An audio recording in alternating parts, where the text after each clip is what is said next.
Oh my goodness. What's up, everybody? Woo! Hello. Welcome to Crossing the Streams. That's oh man. Welcome to episode 110. We've got two special guests, Crossing the Streams, where we answer the universal question, what should I be watching next? I just finished something and now I gotta watch something else. What should that be? We have come to the right place. We now have 110 hours of streaming, TV, movie, and binge, whatever, suggestions. Just waiting for you. Just waiting for you on the YouTube. Go check us out on YouTube.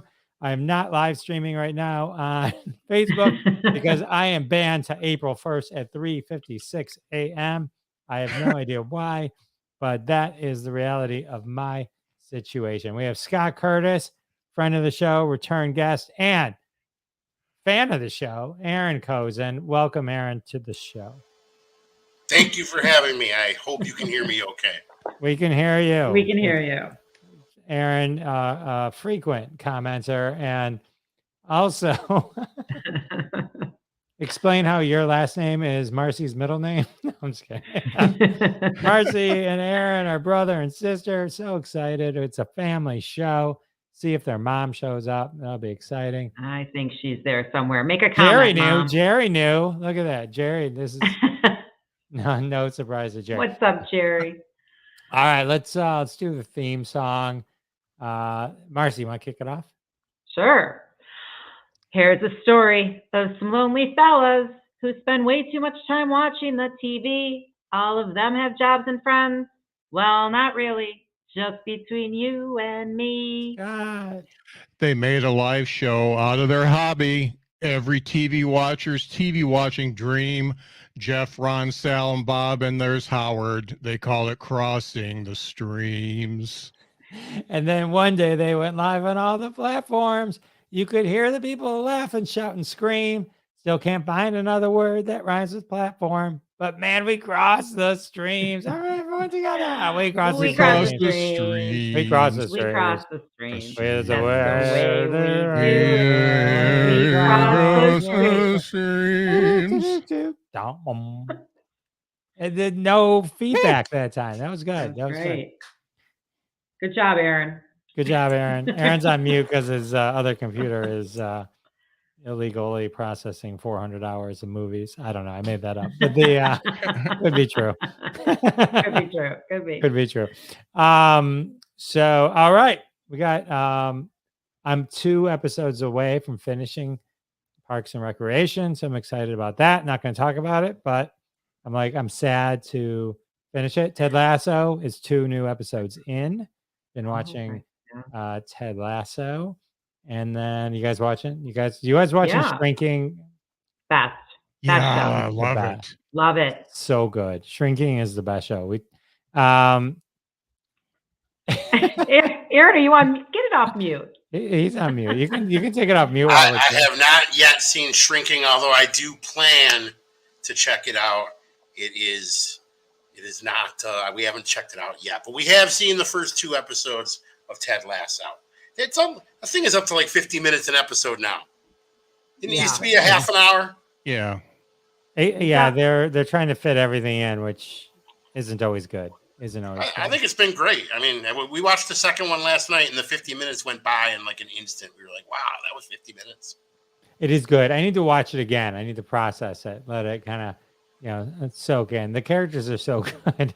Nate wasn't even in the second episode, was he? The evil guy. Anyway, whatever.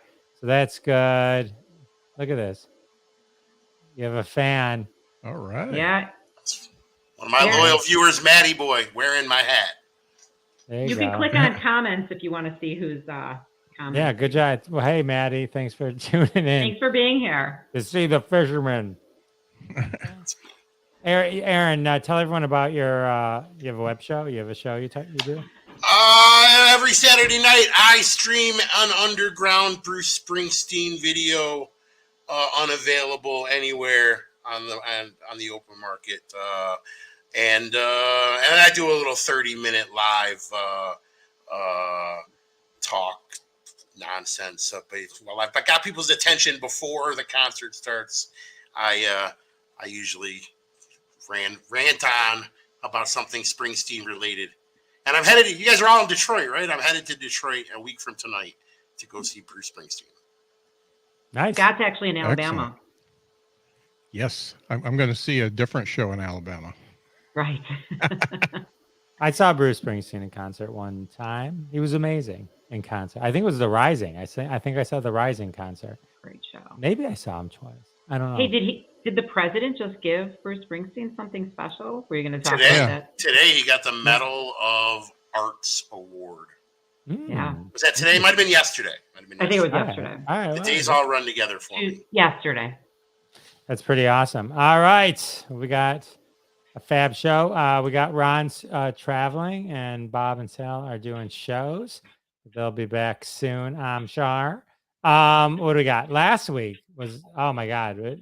Was there a show we didn't talk about?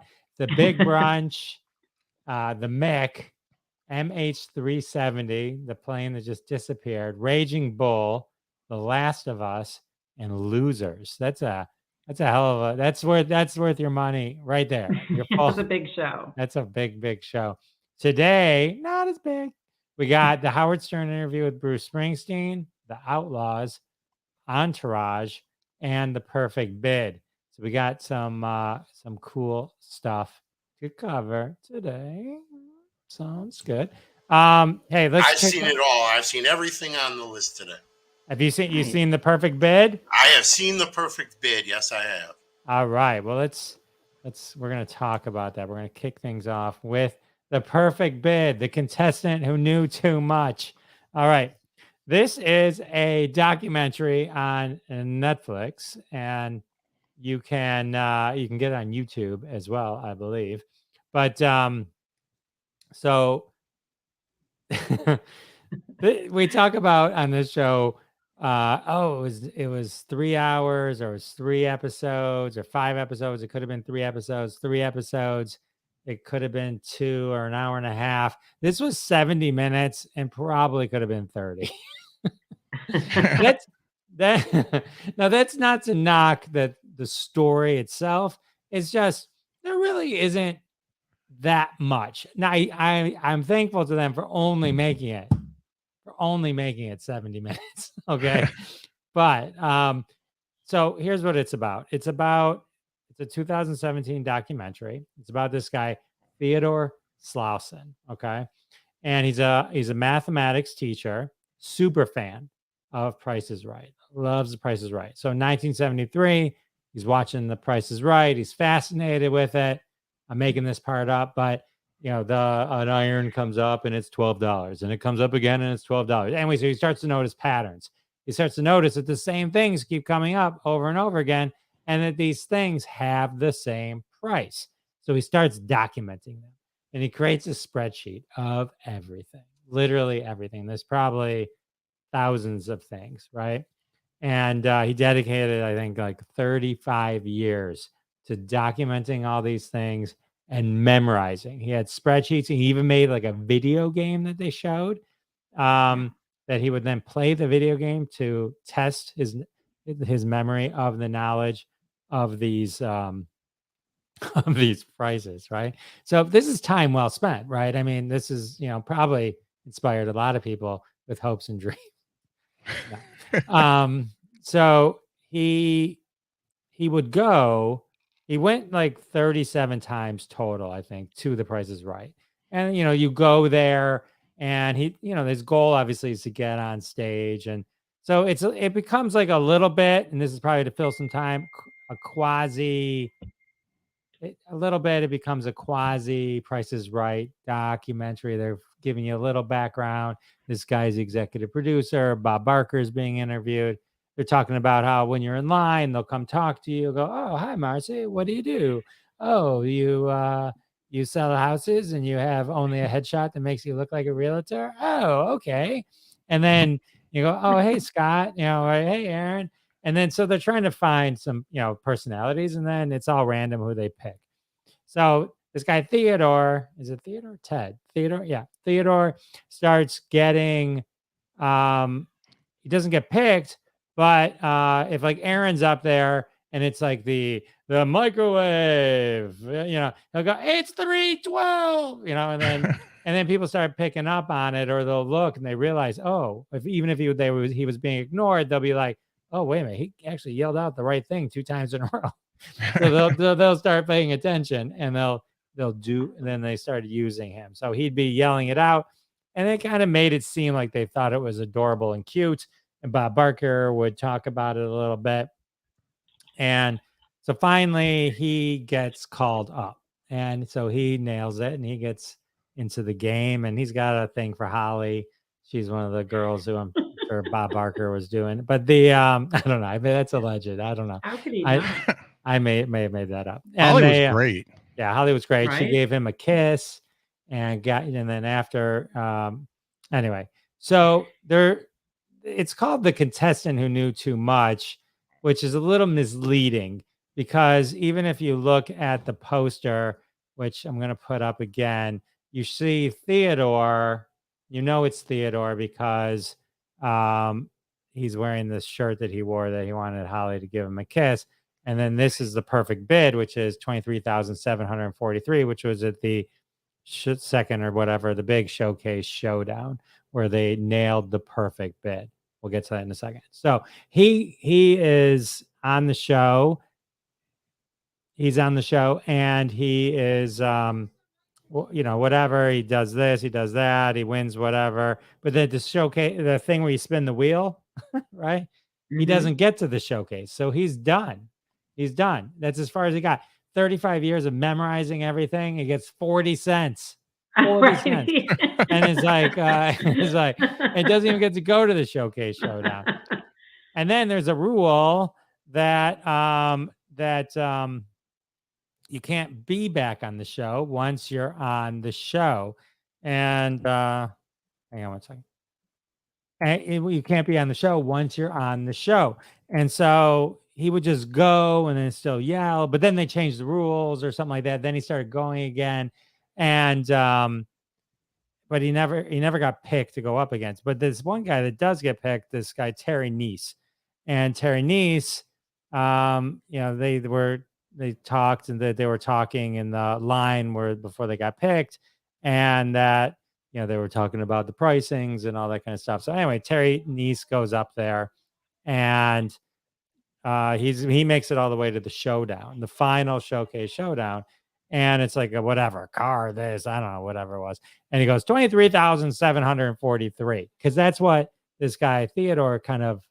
But then they go, Theodore is saying in hindsight, perhaps he goes, maybe I shouldn't give him the exact bid, so I'm going to change it to 23,500. But he'd already gotten the signals from his wife, and Drew Carey reads it, goes, oh my God, you got it right on the nose. Because this is like early into Drew Carey's reign. It's like 2008. So he took over like 2007. So this is Frank. Well, this caused a complete meltdown. They actually shut the show down for a minute or whatever when they saw that he had the exact bid, because they then started going into these conspiracy rabbit holes. The executive producer had recently been fired, and perhaps this was a conspiracy against him to, screw the show. And Drew Carey, while not interviewed for this documentary, was interviewed by Kevin Pollak on Kevin Pollak's old talk show that he has on YouTube, which is amazing. He was doing like these celebrity podcasts 15 years before everyone else.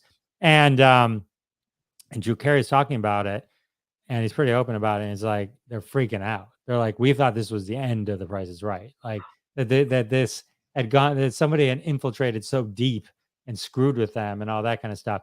And so everyone was flipping out. But, but the funny part is this Terry Nese guy claims, oh, no, I did this all by myself. I knew all the numbers. And they gave.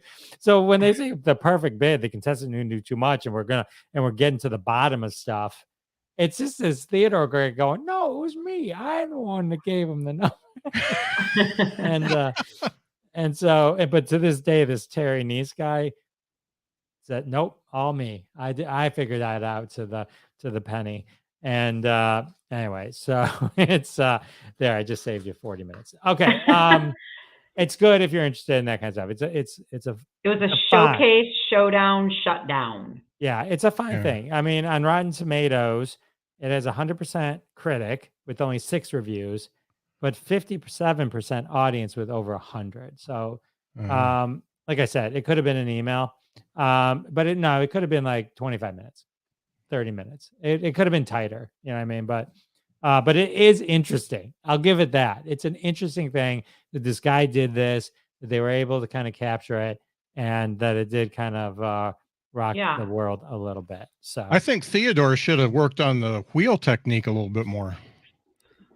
right. Well, that's the thing. It's like one of those where it's like All that you memorizing. can't fake that. And it's Yeah. like, Who was the woman that studied all the questions on wrestling and won the $64,000 question? Famous woman. Does that ring a bell to anyone? That's another person who kind of found an angle on a game show. She's famous. Ugh. yeah, that was a Groucho thing, right? No. No. Oh, the show? Was it Yeah. a Groucho show? Yeah, I think didn't Groucho host that? Maybe. I don't remember, but I'll have to Google it. Google But it. the thing was you got to pick your own topic. So she found a topic that had very little information, studied up as much as she could, and won. It was genius. Who was it? Anyone Google it? I don't know. Anyway. So Wait, so Jerry brings up he's joking, but he's like, did Bob have him sprayed or neutered after the show? But there is something in the documentary where Bob's like, I'm going to ask Drew to keep saying that. But then Drew came to me and said, Bob, I'm going to keep saying that. So I think it was Dr. Joyce Brothers. Dr. Joyce Brothers. Yeah. I think that's it. Anyway, I think that's. But All I think right. I have seen that. That's cool. Thank you That for is- watching that for us. I appreciate it. I'm happy to. I'm happy to. Let me see here. You know what? Hang on. I forgot. Oh, we are discussing. I forgot to put that up. When it's me, sometimes I forget to do. I don't take care of myself. I gotta do so. All right, let's Aaron, so you don't have to sit there all muty. Let's talk about Howard Stern interview, Bruce Springsteen. All right, well, that's why I came. I hope everybody can hear me okay, because I know my video is pretty choppy. For the few people in the world that don't know, Howard Stern used to be on regular radio. He left regular radio for Sirius Satellite Radio many years ago, and he's really kind of found a niche late in his career as a celebrity interviewer. And his last book was all celebrity interviews. They were really just transcripts of his radio show, and he's become a big celebrity interviewer. But he's never been able to land Springsteen.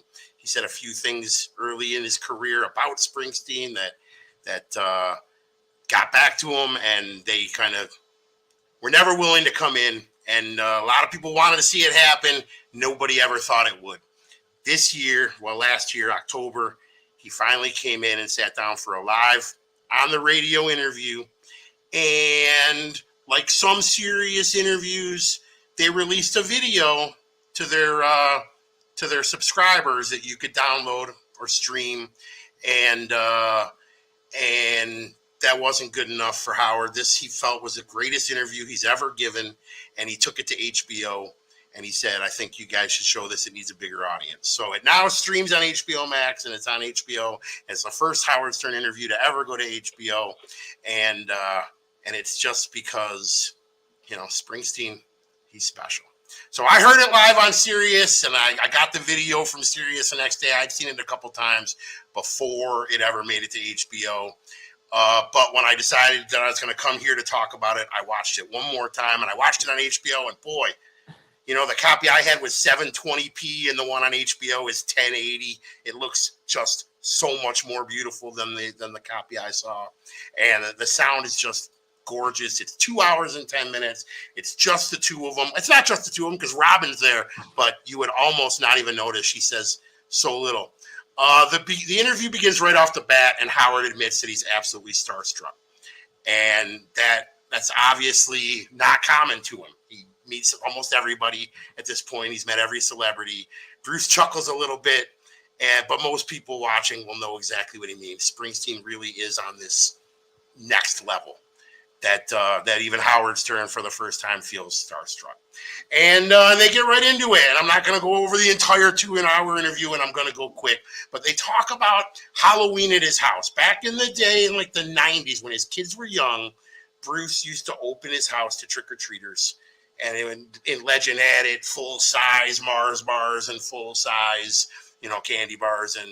And he would treat the neighborhood to a Halloween at the Springsteen's house. It got bigger and bigger until he couldn't do it anymore. And he talks about that. And then he talks about his accumulation of awards and equipment and tapes and notebooks and how he's got a warehouse for that stuff now. He talks about dietary habits and fitness. It's a 2-hour and 10-minute comprehensive interview. He's given many interviews in his life. There's a lot of people who think this is the best one he's ever given. And I got to agree with him because I've seen them all. It's incredible. And he's got a piano. He's got multiple guitars, and he plays and he talks. In one of my favorite segments, they discuss the length of the show. And kind of without mentioning it, surely his prolific body of released and unreleased recording work.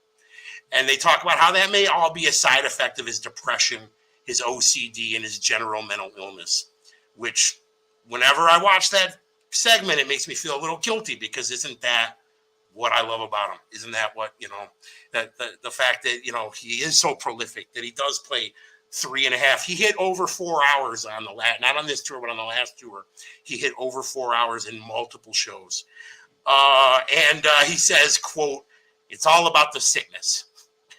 And of course, a work ethic from the clubs in Asbury Park. But the reason the show keeps going is he just literally is afraid to stop. And they talk about buying his first guitar, learning to play his guitar, learning to play his aunt's piano at the same time. Both of them completely self-taught. He talks about taking 45s and slowing them down to 33 so that he could hear each note individually and just teaching himself to play. And then they get into music and they start playing some music and they start by dissecting Marcy's favorite song, Rosalita. And he talks about how he came up with that hook and how the lyrics are autobiographical.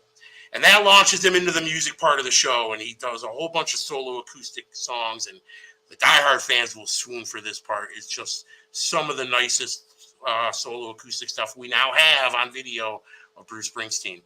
And they break down several songs, deep cuts on guitar and piano. He plays full songs, partial songs. And the sound they get from the guitar and piano and Bruce's voice is really just spectacular.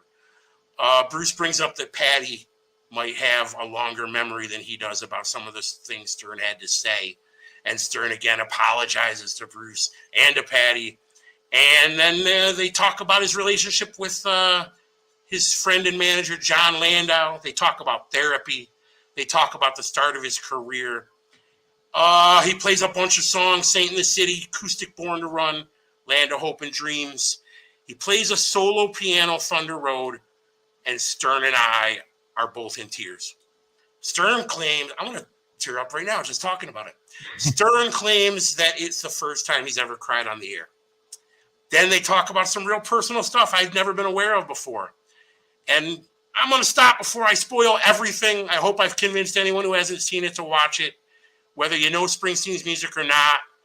And one last thing, when I was searching for an image to show behind me, I found out that you can actually buy a bootleg Blu-ray of it on Etsy. It's not just your average program. Bruce Springsteen is he's on another level. Aaron, that was another level. Wow, that was great. Thank you. Very nice. Yeah, I appreciate that. Good job. that was awesome. And thank you for motivating me to finish it. I did finish it yesterday. I had started a while ago, and it is 2.5 hours. 2 hours, 10 minutes, I think. Yeah. Okay. 15. So I made sure to finish it before we met up today. And I mentioned to Marcy at the very end of the show, he says something to Bruce about, hey, some guy called in earlier, was telling us how you gave him a ride home. And I actually listened to the whole 4-hour radio show, which is not all part of the HBO show. And before Bruce got there, a guy did call in and tells a story how in the 90s he was out back of a Bruce show that he couldn't get into, and he waited for Bruce to come out, and Bruce came out and signed some autographs, and he said, "Hey, Bruce, how about a ride back to wherever he lived in New Jersey, 20 minutes down the road?" And Bruce said, "Get in," and he drove him home, and he told that story on Stern, and that's a pretty good story too. But you won't find that on HBO. You're gonna have to dig out the actual the satellite broadcast of the audio to find that story. That's awesome. I'm gonna have to break out later. I have on LP Live 75 to 85. Come to my channel and watch a show. We're gonna show something on Saturday night. I'm not sure what, but we show something every Saturday night. What's your channel? What's the name of your channel? The channel that streams the concerts, kind of a little underground. My channel that I talk like that's nonsense is called Fisherman's Secret Garden Pre-Show. Oh no, channel. that's right. You had to change it. That I need a new shirt. Fisherman's Secret Garden Pre-Show channel, and then the concerts on Sleepy Joe's Cafe. Okay. And that every Saturday night we stream a concert, and then get a ticket for Wednesday night at Little Caesars Arena. Yeah, everyone should go to that. It's probably really expensive. I'll check it out. Most people find it expensive. I'm gonna get in. I'm gonna get in on the cheap. I'm sure of it. I'm flying in with no ticket, and I'm not real worried about it. All right. He's Good. a $10 man. And not for this tour, but He'll get in for $100. I don't. Even if you found the cheapest possible ticket, you're gonna end up spending $100 at Fox parking.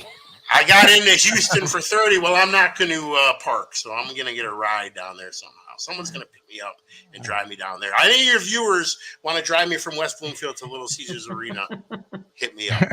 All right, Marcy, maybe we can get tickets. We'll go. It's next Wednesday. Oh, we'd have to skip it. We could do the show from there. All right, Aaron, that was super awesome. Aaron, that was great. Thank you. Let's keep the Cozen train going and talk about Entourage, this classic. Okay, it is a classic. Have y'all seen Entourage? Did you watch it? I have not. I watched Entourage, yeah.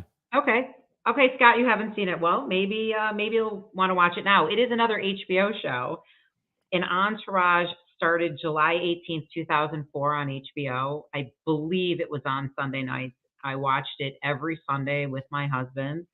And right now, our son, who's 17, he was born in 2005, we've been binge watching it. Every day we watch 1 to 3 episodes, usually 2. And it has been an absolute blast rewatching Entourage. For one, I don't remember a lot of the stuff. Let me just start with what it's about. So loosely based on Mark Wahlberg as a young guy in Hollywood and his entourage, his group of friends that join him on his journey in Hollywood with all the money he's making and living in, California and doing it, with lots and lots of money. It stars Jeremy Piven, who plays Ari Gold. He is the agent for Vincent Chase, who is maybe the lead. He's playing the Mark Wahlberg part. That's Adrian Grenier. I don't know how to say his name. You've got Kevin Dillon is Johnny Drama. He's one of the friends. That's Matt Dillon's brother. He's probably my favorite character. I absolutely love him. He just is really my favorite. Still is. Jerry Ferrara is a character named Turtle. Kevin Connolly, he plays Eric. They call him E. And he was always and still is the character that I absolutely cannot stand. But I mean, watching it for the second time, I really do even like him too, but I'm like, I get why I can't stand him even more. So anyway, the show is just very well written. It's a ton of fun and it's addicting, but it's definitely something that I encourage anyone who's already seen it to go back and see it again because it's been so long. It left us in September of 2011. It had 8 seasons, 96 episodes. And then in 2015, they had a movie that a lot of us all went to the theater to see because we had missed our characters so much. But let me go back and just say that Jeremy Piven won 3 Emmys for Best Supporting Actor in a Comedy Series. He won in 2006, 2007, and 2008. And it was so well deserved because watching him now just does not get old. He is hilarious. And he really does deserve those Emmys because he just goes off on these rants and his comments are so quick and he does such a great job. He did not win in 2008, 2009. Anyone want to guess who stole the 4th Emmy, who he went up against? Someone from Aaron. Modern Family. No, Aaron was a huge fan of this show, but it was John Cryer. Beat him. He beat him in 2009 for 2.5 Men, and I know that my brother really liked 2.5 Men. Wow. But I never watched that, and still haven't seen it. But anyway, the show. Let me see what else I wrote out here. Watching it with my kid, who's going to be 18 this year. Like I said, like he was born in 2005. The show started in 2004. I just love watching him enjoy it so much. It's like, we're like getting ready to be empty nesters. One kid's in college and this one's about to go. So, this is really fun for me. He gives us some like time together by watching Entourage. And I encourage Scott, especially since you haven't seen it, hopefully you have the opportunity, if you have the chance to watch HBO, if you have HBO, I highly recommend it. It is such a great show, even though it's old, it does not matter. And for all of those who are watching that have already seen it, turn it on again. I bet you don't remember half the stuff that they do, and it's just a blast. Jeremy Piven is one of the greatest characters ever. Go ahead, Aaron. Sorry. If you run into Jerry Ferrara in a Walgreens, don't call him Turtle. I know. I was hoping you'd bring that up. Yeah. Aaron met him. I said, "Hey, aren't you Turtle?" He said, "Yeah, well, most people call me Jerry." I was thinking, I don't think so. I think most people call him Turtle. Right. Yeah. I'm pretty sure. Let's see. What has Jerry Farrah done since? I don't know him to have done. He was on Power for 48 episodes, so he must have had. He was here filming a movie. He was in the Walgreens with someone named Gabrielle Union, who I did not recognize at the time, but now I know who she is. And they were making a sequel to a Steve Harvey movie that they were both in the first one, also called. Huh. Was she in the cheerleading movie? I don't know what it's called. The one about his book, Act Like a Man. Be like a man, act like a man. Got it. Yeah. Yeah. So I was going to say a couple of things interesting about Entourage is one of the jokes was that Vincent Chase, his character, the main character, got the lead role in Aquaman. And so, but it was a joke because who would make an Aquaman movie? It was supposed to be like absurd in that way.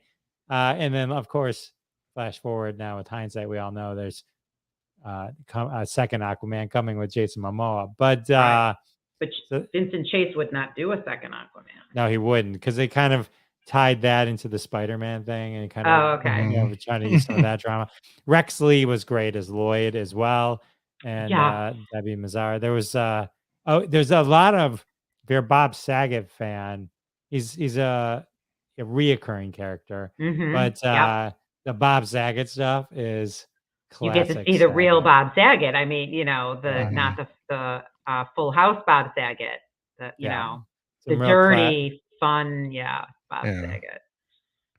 Yep, definitely. I don't know if I've seen him yet on an episode because I don't know if we're in the 4th season. But, I think that's like later. He does a lot of the stuff where he's trying to make what movies he's trying to make? The Billy Walsh movie with that I think later they made too. He made one with drug Billy, guy. Meta Ian. Or no. Narco or something. It's a good show. It's a fun show. I don't remember if I loved the movie. I don't remember loving the movie, but Johnny, and you're right, Kevin Dillon is Johnny Drama is the greatest. He plays like a guy who was on a show like Firefly, Like he was really known for that one role, but then never could do anything else, and is only known for that role. And and everyone's toying with him the whole time because his brother is Vincent Chase. So, Right. so they kind of they kind of lead him along. Yeah.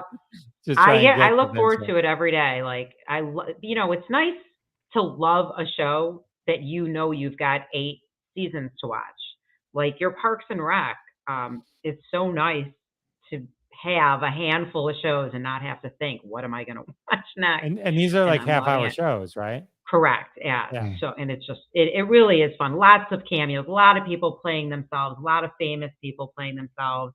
And I really, I look forward to seeing an episode every day. I did read a little bit from the creator, Doug Ellen, and why it went off the air. And he had issues with HBO, and HBO had issues with Entourage, and it was all about cancel culture. And he felt that he was really disrespected by HBO, and that he felt that HBO hid the series and didn't really give them the that they didn't give them the presence that they needed, and they didn't put them in like whatever their comedy lineup with maybe Curb and Sex and the City during the time it was on, and it was because of the way the show was and culture. I mean, when you listen to the word, like my kid, they say a lot of things you just can't say anymore. They really do say a lot of funny stuff that cracks us up that you just can't say anymore. They call each other retards a lot, and you just can't do that anymore. Yeah. You're not going to hear that on a sitcom. No. And they do it a lot. There's a lot of that going on. But if you're okay with it because you know that it's just funny, it's fiction, go back and watch it because it's good stuff, especially the second time around. Jeremy Piven and, yes, you're right, Lloyd. Those two characters together, so great. I mean, so great. Awesome. You know what else is so great? The Outlaws. I don't know if it's so great. We're about to find out. Hey, would you like me to talk about the Outlaws, Jeff? If you have time, sure. Okay. So, this is probably the first time I've brought a show to the table that hasn't been off the air for at least 10 years. So that's a good thing. The last season was 2021, so I'm feeling pretty good about that. So I've got a few people who I will watch in anything. They could be on the worst show ever or the worst movie ever, and I'll watch them. Christopher Walken's one of them. Alan Arkin, Gina Davis, Aubrey Plaza, and Nick Cage. Whatever they do, I will watch it. Now Stephen Merchant is on my list because The Outlaws is very good. I watched Stephen Merchant in the original Office. So him and Ricky Gervais created the British Office, and I thought that was pretty much all he could do, and it turns out he's more than that. So he created The Outlaws for BBC with this dude named Elgin James, and it's run for 2 seasons and was picked up by Amazon Prime. So that's where I watched it, was on Amazon Prime. And it is really just kind of a easy show to watch. Really cool.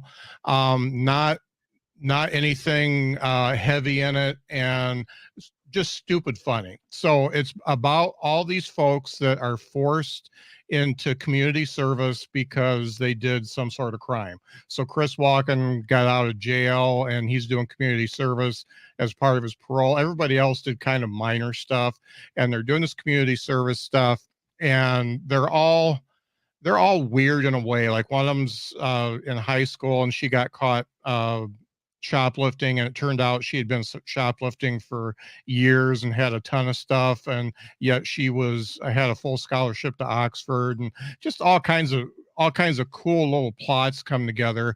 But the big thing that happens is a bunch of money is found in the building that they are putting back right for the community as part of their community service. And the money is distributed among 3 people who found it.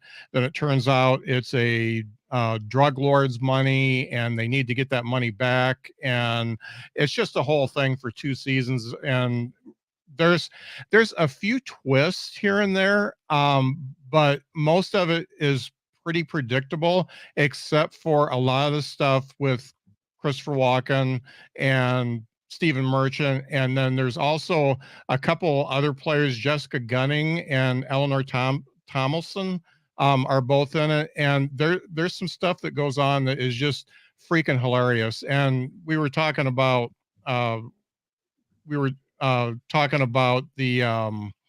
Ted Lasso, and before we started, and that's a show where I really just laugh out loud because it's so funny. And this was one of those shows. Several times I was watching with my wife, and we just couldn't stop laughing. We had to pause it so that we could laugh a little bit and then come back because we didn't want to miss anything. Stephen Merchant he plays it totally straight. And they give him so much shit during this thing because he's a tall, skinny guy, and he doesn't have much personality in the show. So they just are giving him so much shit during this thing that it is just hilarious. And Chris Walken does what Chris Walken does, like everything that he does, it's pretty much just him, and he does it really well. And the weird thing is they say, when they do the cast, they say with Christopher Walken, and he's in it just as much as anybody else, and he's got his own subplots and everything else, so he's really a main character in the thing. And I just think it's just wonderful. I laughed, and like I said, it wasn't too heavy. It was just a lot of fun to watch, and Merchant is like one of my new guys. I'm going to watch everything he does now. Nice. I think the width is generally a it's not because he's minimizing the show. I think it's because he's so important. Okay. I think he probably negotiated for that width to stand out from the rest of the folks. Yeah. I just absolutely loved it. We watched it. There's 2 seasons. There's some speculation about a 3rd season being picked up by the BBC, but they ended it pretty well. So I think they might ruin it if they bring another season back. One of the big twists is right at the end that I really didn't see coming. So I felt like they brought it to a very good close, and the BBC is good at that.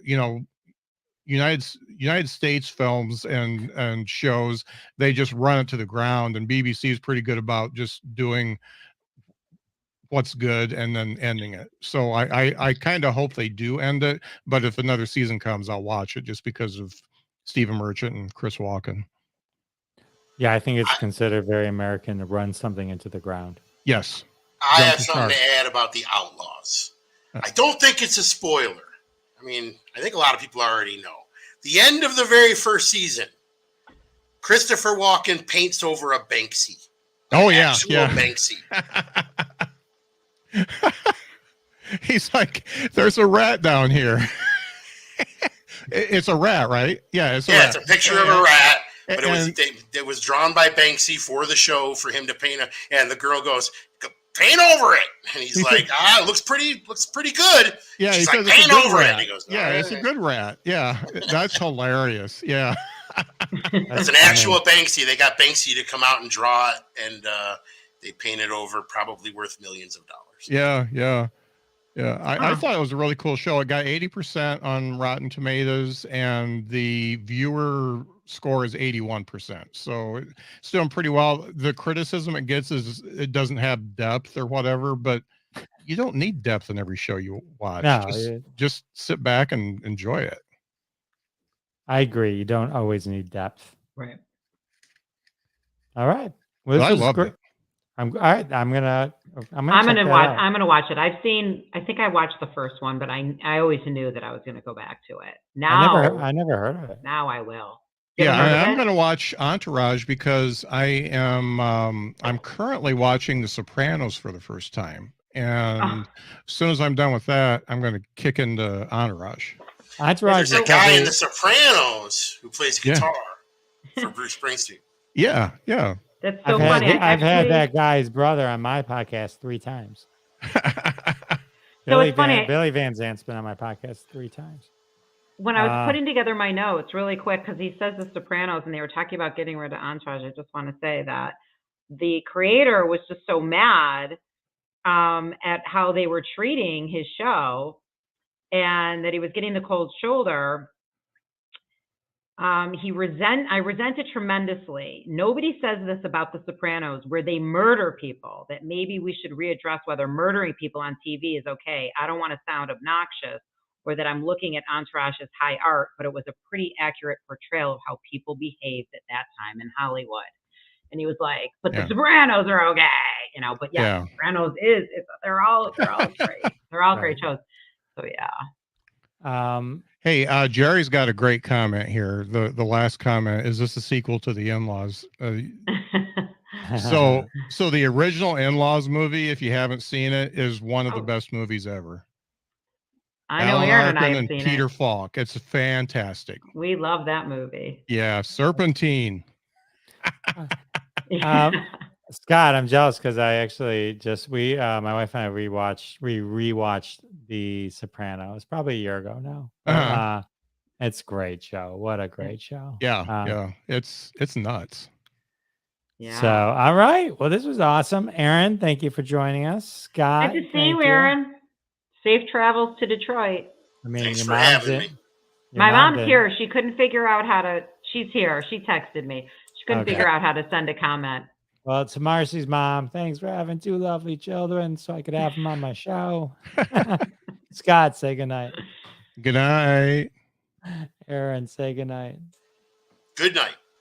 Well, Scott, tell everyone again. You didn't mention your podcast. Aaron talked about his stuff. You didn't mention Behind the Bits. I've been doing the Behind the Bits podcast for 75 years now, and I interview comedians.